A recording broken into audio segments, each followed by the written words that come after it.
नगर परिषदेच्या आणि नगरपंचायतीच्या महाराष्ट्रातल्या निवडणुकांचं बिगुल कालच वाजलेलं आहे.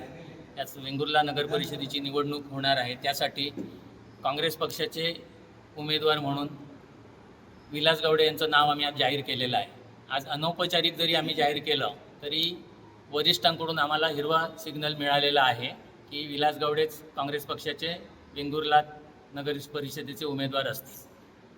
अधिकृत घोषणा वरिष्ठाकडून प्रदेश पातळीवरून लवकरच होईल, परंतु यात कोणताही बदल होणार नाही. विलास गावडे हेच आमचे उमेदवार आहेत. वेंगुर्ला नगर परिषदेचा विचार करता जे काही मित्रपक्ष आहेत त्याबाबत कशी लढत होणार आहेत? नगरसेवक पद आहेत किंवा त्याबाबत काय सांगा? नगरचे उमेदवार तर आपण आता जाहीर नगराध्यक्षाचा उमेदवार आपल्याला सांगितलेलंच आहे. त्यामुळे नगराध्यक्षाचा उमेदवार हा विलास गावडेच असतील.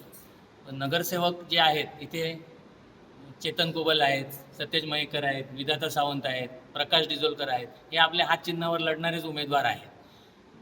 ज्या ठिकाणी तडजोड होऊ शकेल तिथे करू, मैत्रीपूर्ण लढती करू. पण आमचा एकच उद्देश आहे ही निवडणूक लढवण्याच्या मागे की या नगर परिषदेला चांगलं सुशासन मिळालं पाहिजे. लोकांच्या मनात असलेली नगर परिषद ही लोकांना मिळाली पाहिजे. लोकांच्या समस्या सुटल्या पाहिजेत.